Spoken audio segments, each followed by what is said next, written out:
Morning, everybody. My name is Mark, and I'm an alcoholic. Let's take a moment of silence and then open with the Serenity Prayer.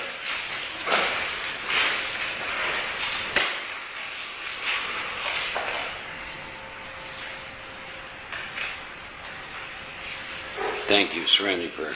God, grant me the serenity to accept the things I cannot change, the courage to change the things I can, and the wisdom to know the difference. Amen. We're going to talk today about the fifth step. And in conjunction with that, I don't know if some of you noticed over there's a picture that shows my lineage. If you think about it, everybody that sits in the rooms of 12-step recovery somehow all gets tied back to Bill W. and Dr. Bob, correct? They're the co-founders. You all are being exposed to that lineage. And what you'll notice about that lineage is there's Don Pritz, who passed away 2 years ago. Gary B., who's still alive, who sobered up in 1964. Paul Martin, who sobered up on 8/15/1947. Paul S., Dr. Bob. So the message from the co-founder to me is not diluted with somebody's opinion about how you recover from a hopeless state of mind and body and how you can have power in your life, in every area of your life, far beyond just staying clean and sober. Paul M. is still alive today. He's currently dying of lung cancer. He's in his 80s. He's had more articles published in the Grapevine than any AA member ever. And so there is an article here that I want to share with you all that ties into fourth and fifth steps. It's called Getting Honest with Ourselves. It says, Mike sobered up once again in January of 1972. He had bounced around AA for years with a pattern of many meetings, drinking, hospitals, jails, many meetings, drinking, and so on. He would stay sober for a few weeks or months and then return once more to that dreary round of alcohol and misery. Mike says, I never stayed sober for any length of time, and I never paid much attention to the fact that I was dishonest to the bone. Since that last drunk in 1972, I've been trying to live honestly, and I have been working the 12 steps, and I've been staying sober. I was around AA for 15 years before I began trying to live honestly and responsibly. Today, it seems obvious to me that these are fundamental requirements if I'm going to stay sober. Cleaning up my life by working the steps and trying to practice honesty in every facet of living enables me to see more clearly what is really important. It gives me a much clearer understanding of my relationship with God and with other human beings. I believe that honesty is essential for me to stay sober and become sane. It's heavily emphasized in the big book, and I never could stay sober or know what the program is about until I made a persistent effort to stop lying, stealing, and cheating. Although I stayed sober from my first contact with AA, my experience with honesty has been much like Mike's and that of a number of other friends of mine. If we work the steps, the program brings us sanity along with other solid benefits. To be sane means to see and report things as they are. It means to perceive events and surroundings accurately and then report them truthfully. Lying, on the other hand, clouds my perception of truth and will instantly impair my relationship with God. Lying about anything corrodes my ability to see the truth about everything. Let me read that again. Lying about anything corrodes my ability to see the truth about everything, because everything is connected to everything else, and dishonesty in one part of my life creates damage in other areas. There's no way I'll become sane unless I quit lying, stealing, and cheating. For me, being honest requires living responsibly and openly. Dr. William Glasser is best known for his book Reality Therapy, published about 15 years ago. Glasser wrote, people who are not, at some time in their lives, preferably early, exposed intimately to others who care enough about them to discipline them, will not learn to be responsible. How many of you relate to that? For that failure, they will suffer all of their lives. No one in AA will discipline me, but I can learn responsibility in AA through openness, letting others know me completely by continual work with the steps, especially 4 and 5. Honesty, openness, and responsibility involve dual concepts. 1, to do what I say, and 2, to say what I do. So that's the best definition of honesty I've ever seen. Say what I do what I say. Doing what I say means that I keep commitments, I honor agreements, I meet responsibilities. If, for some reason, I cannot do something I promised, or if I find a good reason not to do it, then I renegotiate with the person to whom I gave the promise, rather than just ignoring my commitment or changing it without telling the other individual. Saying what I do goes back to openness, letting others know me at depth and keeping them up to date on my life reinforce my capacity to live up to the principles of the program. Allowing others into my life strengthens my conscience and gives me the ability to function on a better level. As with many useful concepts, doing what I say is important, but it's not always easy. It completely upset my life, says Frank, a Denver lawyer with 15 years of sobriety. I was sober 10 years when I began trying to practice this, and almost immediately I found out how dishonest I was. It sickened me, and it provided a powerful incentive to change. Until a person intends honesty, he doesn't realize the extent of his dishonesty. Looking at myself, I discovered irresponsibility, fraud, a constant failure to keep commitments. I had 2 tough years of working to improve and failing in my efforts.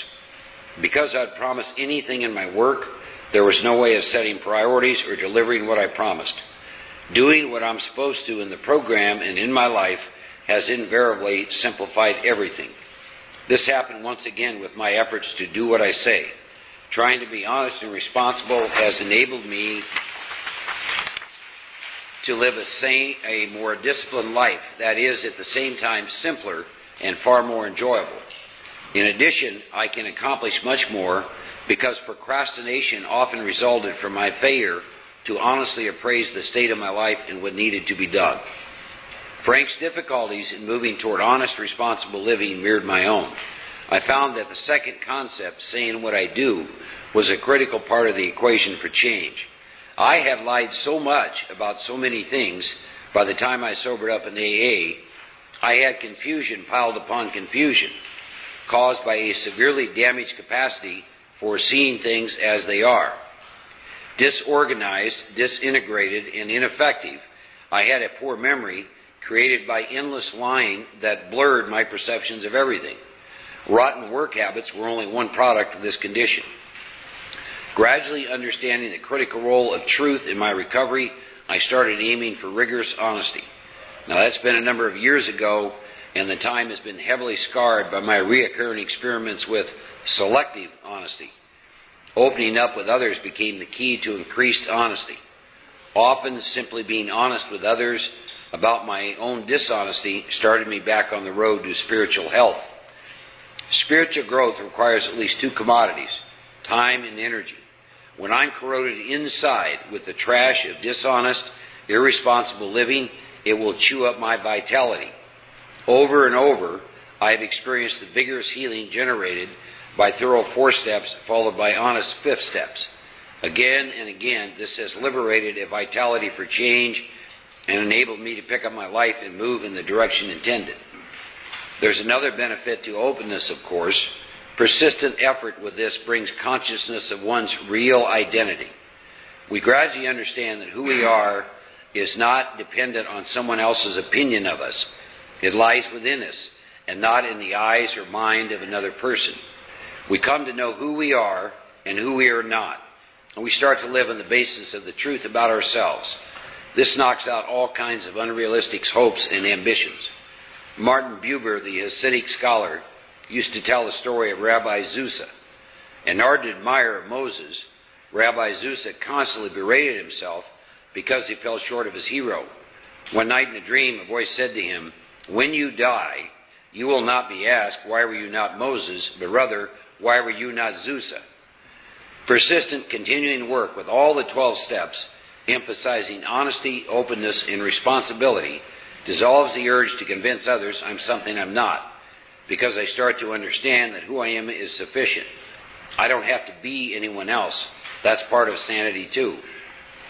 Honest, responsible living, supported by the 12 steps and membership in the AA community, provides a climate for growth that delivers what we need each day. Decisions based on a realistic appraisal of ourselves gradually deliver us from the pain created by that familiar self-will run riot.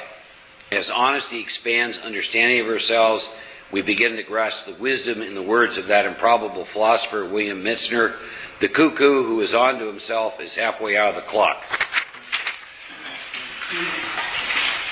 How many of you have done fifth steps? How many of you listen to fifth steps? Okay. I want to share with you how I do that. The way you get experience with writing inventory and fifth steps is by writing inventory and doing fifth steps. Your opinion about it is useless. Do it. The old Nike commercial. Just do it. I don't know exactly how many I have listened to over the years. I suspect it's somewhere between 150 and 300. Could be more. I've listened to. I have read inventory, I would say a minimum of 80 times. So like everything else in life, the more you do it, the more experience you get, the better and more skilled you get at it. There are some certain things and procedures, though, that I always follow every time, and I want to go over a little bit of that with you. Probably one of the first things I do is I want to look at the inventory before they bring it to me to read, because I don't want an incomplete inventory showing up. So I like to look at the resentment inventory, the fear inventory, the sex inventory ahead of time. And then I schedule time for it. If I can, I like to do it in my house or some area that I feel is conducive to doing the fifth step. Treat it. The book talks about when you do a fifth step, it's a life and death matter. Now, I don't know what those words mean to you all, but it signifies it's very, very important. So I need to treat it with that level of importance, and I do. I sometimes hear about people driving down the road doing a fifth step. I do not believe that gives it the priority it needs to have. If, in fact, it means my life and death, then I'm going to treat it in that fashion. So I'm always selective about where I listen to fifth steps. When the person comes over, we turn to page 70. And if you have your big book, go ahead and open it up to page 70. And by the way, I want you to think about this.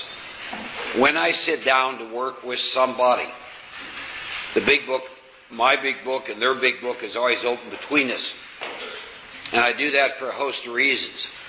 One is I'm trying to teach them something, because if I work with them in that fashion, everyone they work with will be worked with in that fashion. My program doesn't work. My program gets me drunk and loaded. There's just the program.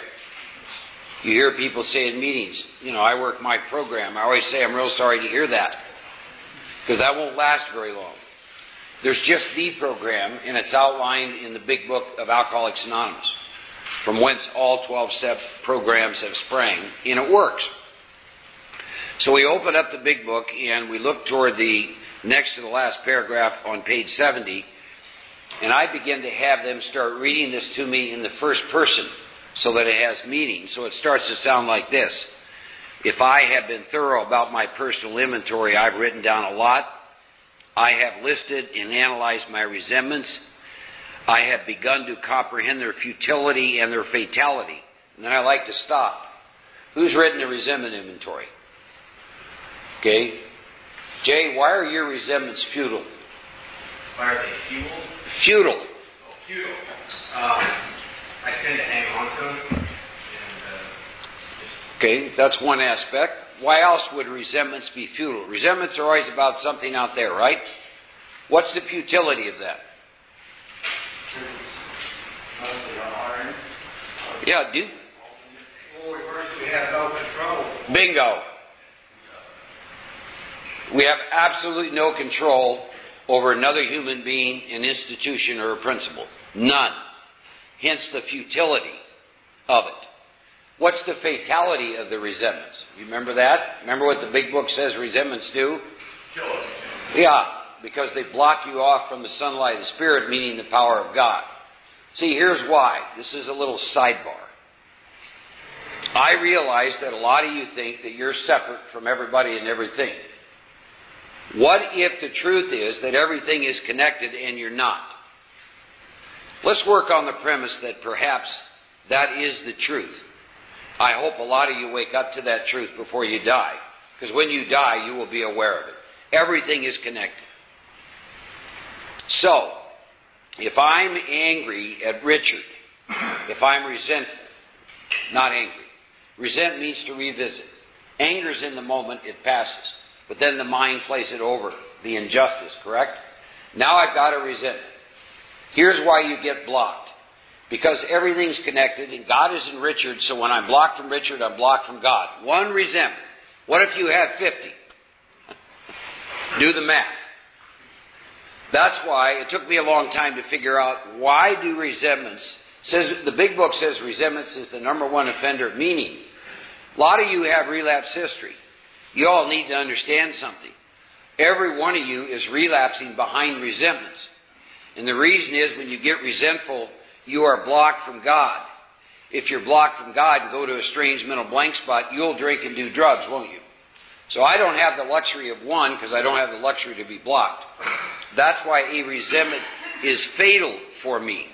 That's why I'll take pen to paper in the drop of a hat.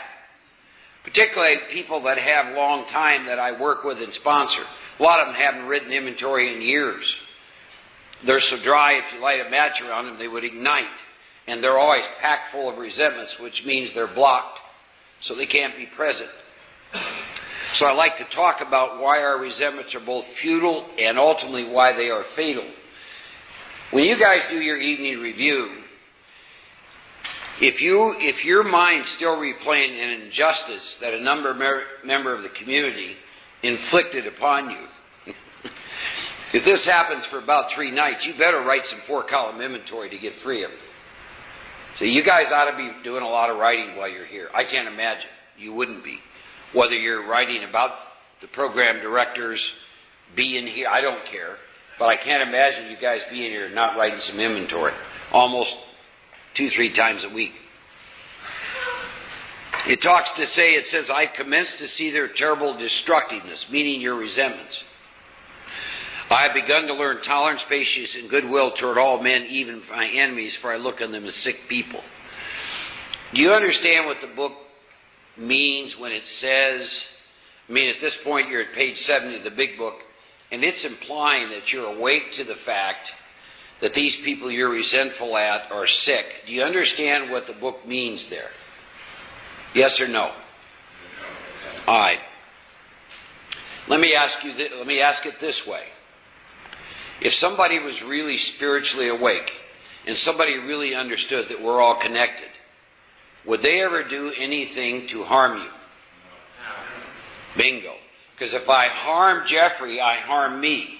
Who would do that except a person who's spiritually sick or spiritually asleep? That's what it means. We've all had things done to us by people that are not right and that are wrong and that cause harm. Everyone in this room has had that happen. Those actions were not done by people who were spiritually awake. They were done by people who are spiritually sick, like us. So that's what the book's trying to see. That's the only way you can have patience, tolerance, and goodwill toward an enemy. That makes sense? Is to finally understand nobody is intentionally doing anything.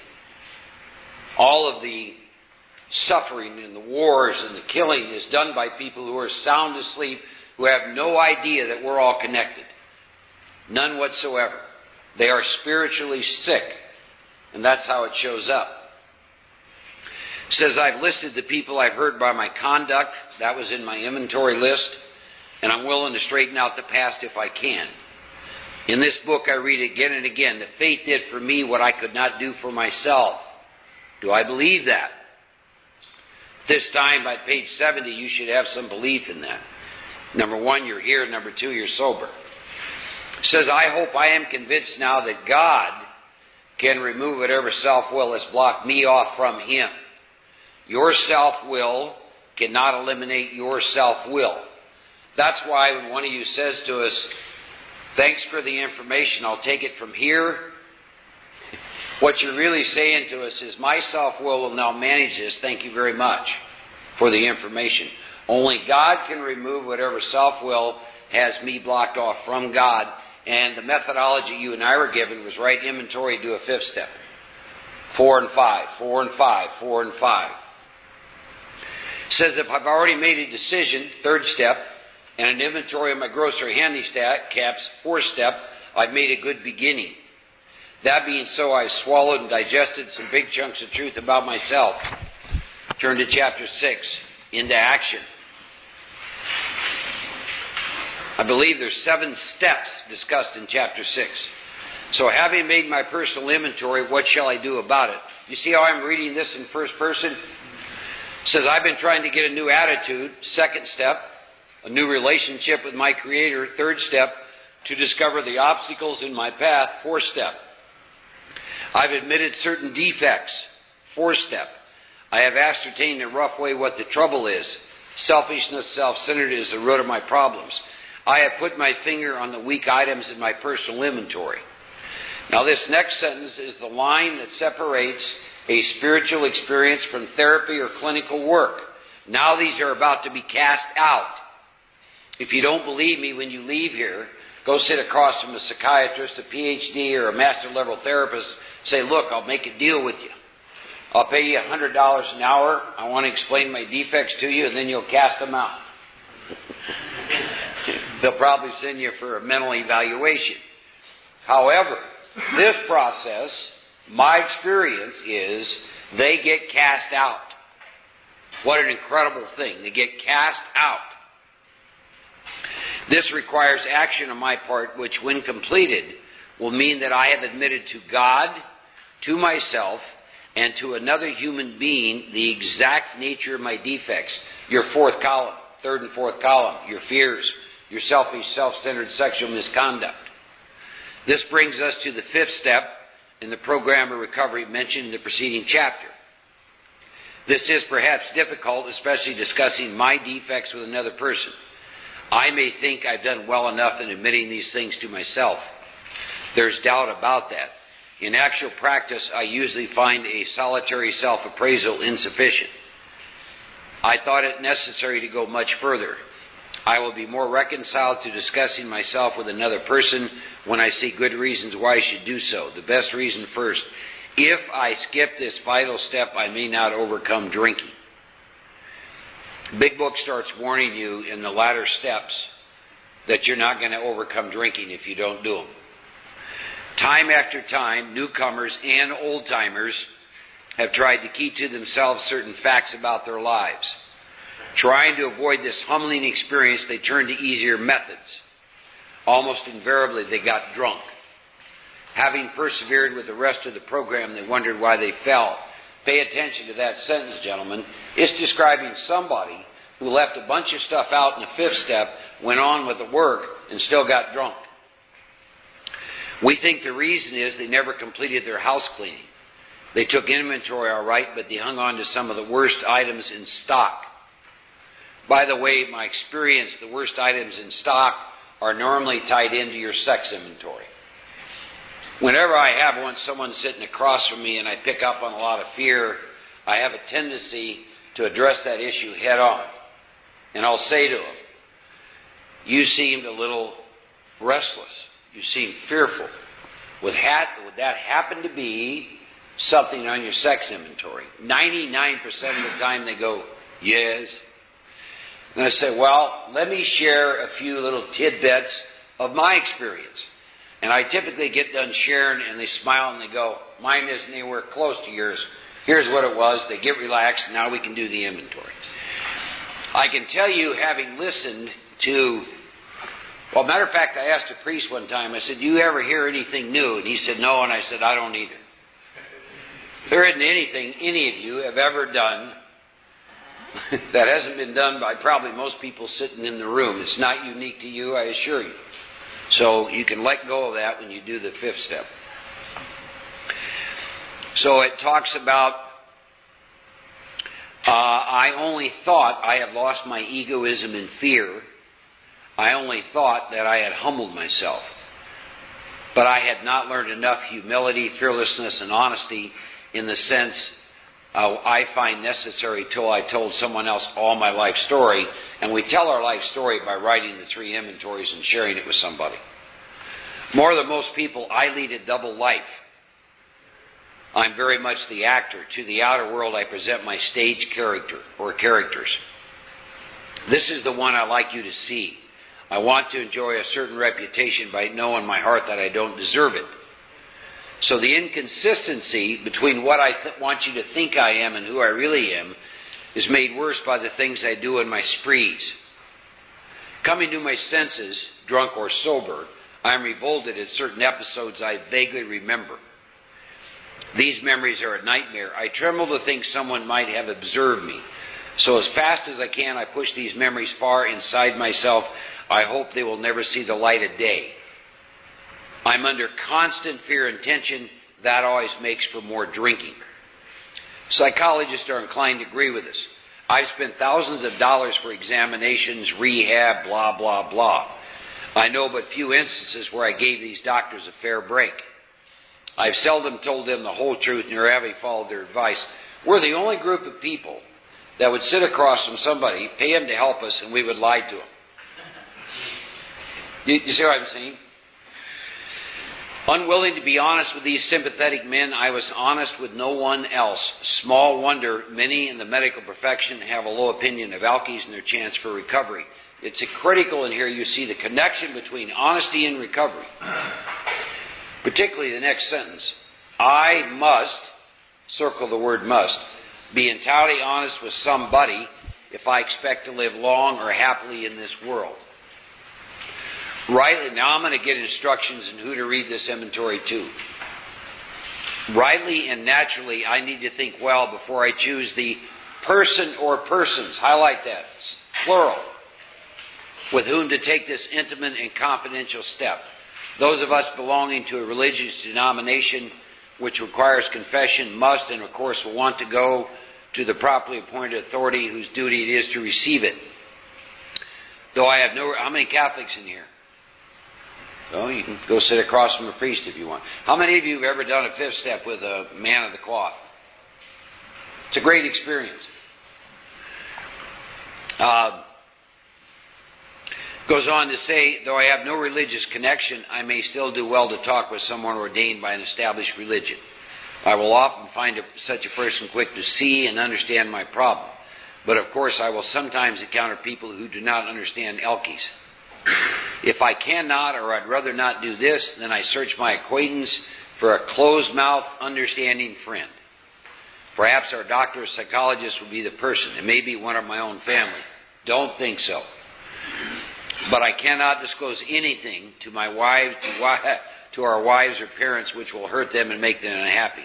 And then here's another rule when you're reading to somebody. I have no right to save my own skin at another person's expense. So such parts of my story I tell to someone who will understand yet be unaffected.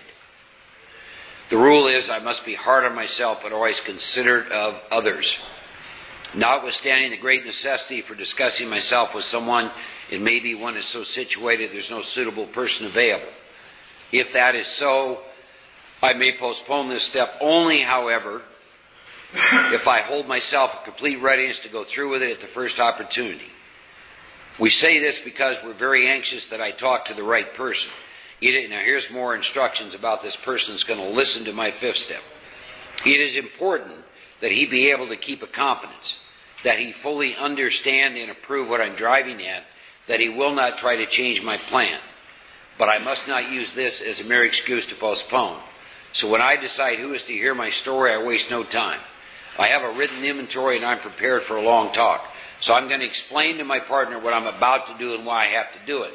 And when I read inventory, what I'm about to do is go over resentment, fear, and sex inventory. And the reason I have to do it is if I don't, I'll die an alcoholic death because I'll be blocked from God. He, this person I'm reading to, should realize that I am engaged upon a life and death errand. How many of you read that sentence before? A life and death errand. What does that mean to you? Does that have any significance? Life and death, yeah. It has significance. Most people approach in this way will be glad to help. They will be honored by our confidence. So I need to pocket my pride. I need to go to it.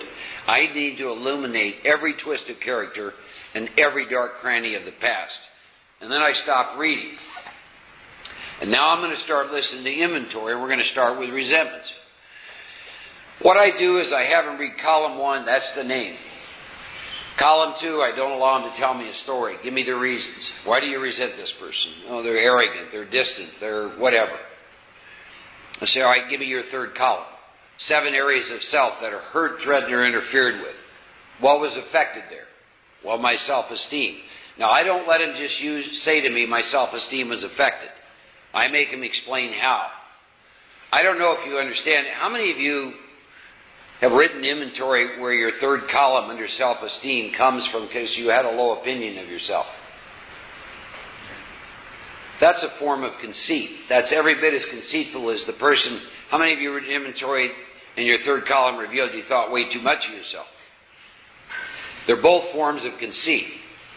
On the one hand, I'm playing God. On the other, I'm lower than whale shit in the bottom of the ocean. They are both forms of conceit. See? Pride is always in my third column. Pride is how others see me. No one should see that person doing that to me. I lose my reputation. Ambition, my third column. Ambition's what I want. I want respect. I want that SOB in his knees making amends to me. Whatever it looks like. Security. Security is what I need to be okay. Then personal relations. When I write inventory, personal relationships for me are about same-sex relationships. My belief system's about men.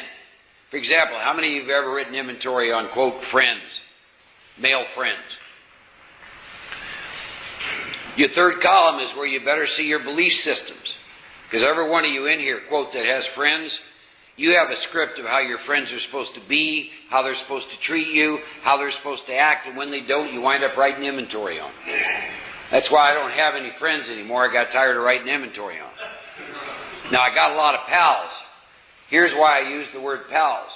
Because my ego does not write a script of how a pal is supposed to be. For whatever reason, that word, I attach nothing to it.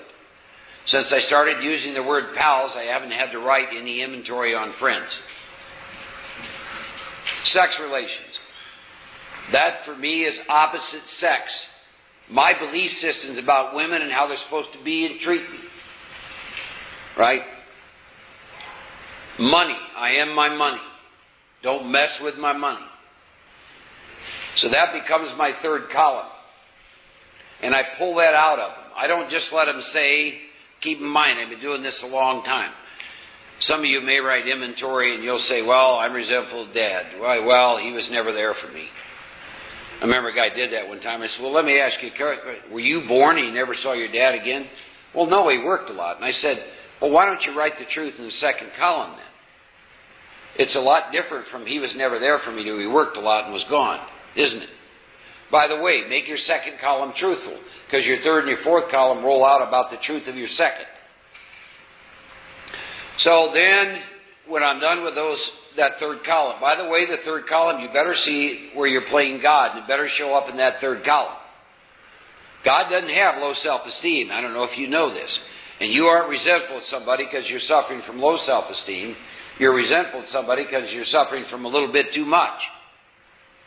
Right? Big Book says, I had to quit playing God. Me playing God does not work. So the way you and I play God, by the way, the next time you read inventory, think about this.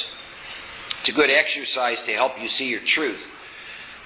When I read inventory, I like to imagine myself a little small amphitheater. And there's a little stage and there's a big chair, throne chair, and I'm sitting in it. And I got this little amphitheater, and all the people who's on my resentment inventory are all sitting there.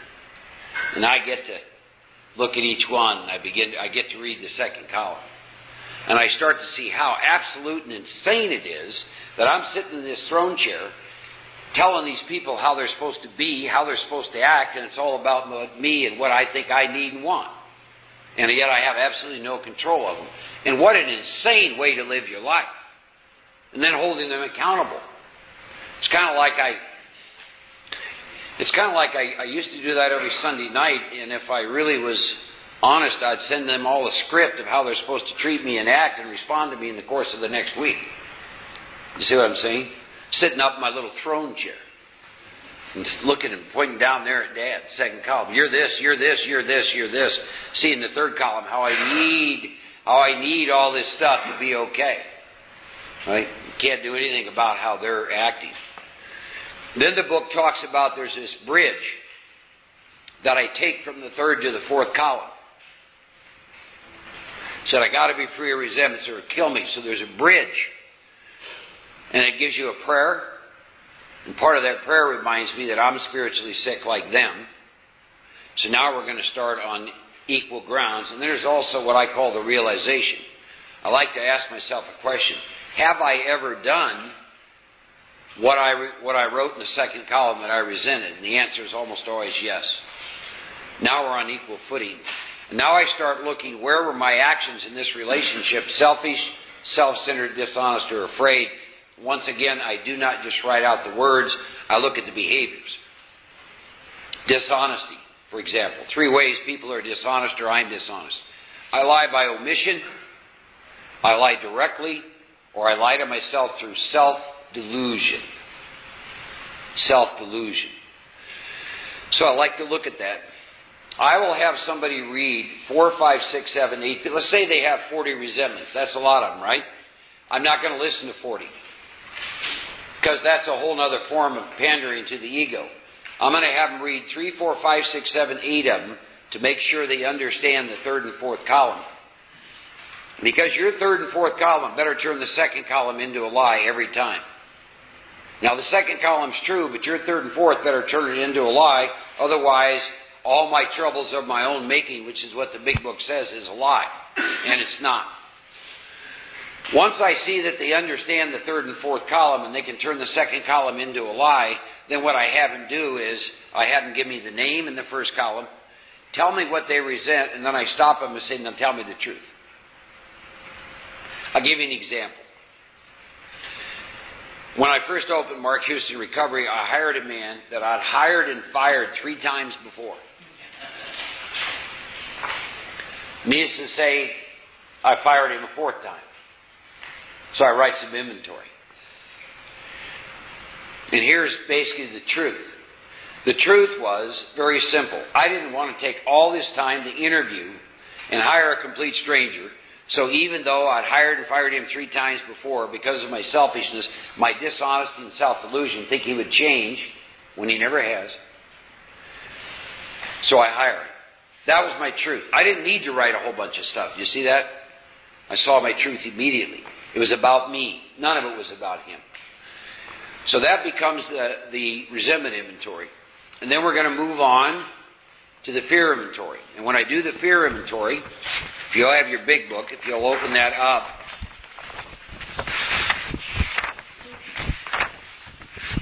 to page 67, I go back in, and by the way, I do this every time, because I got this guy sitting across from me. It may be his first time to hear a 5th step or to listen, and what I'm trying to do is imprint upon him how he will do it the next time he does it with somebody, but the book is always between us, and the book is going to tell us what we're going to do and the benefits of why we're doing it. So it talks about, notice the word fear is bracketed alongside the difficulties with Brown, Jones, employer, and the wife. This short word fear somehow touches every aspect of my life. Fear was an evil and corroding thread. The fabric of my existence is shot through with fear. And here's what fear does, gentlemen. It set in motion trains of circumstances which brought me misfortune I felt I did not deserve. Give me an example. Fear has a lot to do with you guys in relapse. And the train of circumstances is ultimately you wind up at MHR, and now you sit here and say you want to be somewhere else. Fear sets and trains of motions, right? But did not we ourselves set the ball rolling? See, the fourth and fifth step is where the spotlight is on you and you alone. No longer, the word blame is gone. You begin to assume complete responsibility for your life. Resentment inventory, this incredible fear inventory. It says, but did not we ourselves set the ball rolling? Sometimes I think fear ought to be classed with stealing. Fear seems to cause more trouble. Now let me ask you a question. Have any of you ever stolen anything without a conscious thought of stealing it first? We always think about it, correct? Well, I want you to think about something. Anytime that you're into fear and you stay in fear, you're making a conscious choice to stay in fear. And fear is always about self-reliance. Now you get your instructions on this fear inventory that the gentleman should have written. So I'm going to review my fears thoroughly. We work here with the Big 12. Because I could, when I first wrote my fear inventory, I probably had 200, 300, 400 of them, but you could reduce them 10 or 12. I have a fear of being sober. Why? Because I don't know how to do life sober. I have a fear of being drunk. Why? Because I lose all my rights. I don't know what will happen. I have a fear of growing old. I have a fear of living. I have a fear of dying. I have a fear of being accepted. I have a fear of being rejected. Basically cover almost everything. It's an interesting thing about fears. I have a fear of failure. I have a fear of success. Remember the time my sponsor, I said, well, I have a fear of failure. He said, no, you don't. You've been very good at that. What you're afraid of is success. So I wrote on the fear of success, and I saw that it was right. Gentlemen, I want you to think about this a minute. You stay permanently sober, and you begin to get on with your life, and your life starts to take off. I assure you, you're going to run up against yourself. Because as this power moves through your life, more and more responsibility. Some of you are going to go on, you're going to get married, and you're going to have children, and you're going to have careers, and you're going to have more and more responsibility added onto you. If you don't have God right in the middle of it, you're going to run. Some of you know what I'm talking about. The more successful God has allowed me to become, the more I need God. Do you get that? And I understand that. I've written way too much inventory. I don't know how I did what I did yesterday, and you all and all my staff in the world expects me to do it again today. I don't know how to do it. I really don't, and it scares me. It does. It scares me way, way too much. So I need God right in the middle of that. So I'm going to make a list of all my fears. And then it says, don't I have these fears because self-reliance failed me? And I see the truth of that. I'm relying on Mark. Self-reliance is good as far as it goes, but it doesn't go far enough. Some of us once had great self-confidence, but it doesn't fully solve the fear problem or any other. When it makes us copy, it's worse. Now I have the guy read the fear inventory. Column 1, he reads the fear. And I say, why do you have it? I make him tell me. And we go through the fear inventory. When we're done, we come back and read these next 2 paragraphs. They are so powerful. Because here's your formula for fear, gentlemen. It says, perhaps there's a better way of what? Dealing with fear. For I am now on a different basis. I'm on the basis of trusting and relying upon God. Now, I don't know what kind of God you got. I'll tell you what kind I got. He's about 20 foot tall anytime I want. I put my arm right here. He puts his hand on my head, and nothing touches me. Except when my Father wants to touch me. Nothing, gentlemen. Ain't no whiskey touching me. Ain't no dope. Ain't no evil people. Nothing touches me. That's the kind of God I got. And I absolutely trust and rely on God. Not humans. Because humans just do what they do. They'll disappoint you. They'll let you down. Blah, blah, blah. God will never do that. And I got my arm right here, and He's got His hand on me, and His power. And God protects me and keeps me safe and gives me guidance. I never think about drinking. I never think about doing dope. Ever. I hope you get that kind of God. And that God is not punity at all. That God loves me unconditionally. God doesn't understand. What kind of God would punish you if you're going through life sound asleep, dreaming you're awake, making mistakes? I don't want that kind of God. But that's the kind of God I got in my life. Whiskey can't touch me. Dope can't touch me. Bad people can't touch me. It ain't going to happen. Darkness goes away from me, gets driven away from me. By what? By this loving hand, this power that surrounds me all the time, that I absolutely trust and rely upon. Ooh, get you vibrating. I trust infinite God rather than my finite self. Check this out. I'm in the world to play the role He assigns. Some of you are assigning yourself roles. I really hope you let go of it. How does it show up? Where you go when you leave here, what you do, you're assigning yourself a role. Let it go. Let it unfold. I'm in the world to play the role God assigns. You know why I accepted that? Because when I assign myself roles, I don't wind up in good places. I go to nut houses. I go to rehabs. I get divorced a lot. I'm broke. I quit. I let God assign me the role that God wants to give me. It says, check this out. Just to the extent that I do as I think God would have me and humbly rely on God, will God enable me to match calamity with serenity. I never apologize to anyone for depending upon my Creator. I can laugh at those who think spirituality is the way of weakness.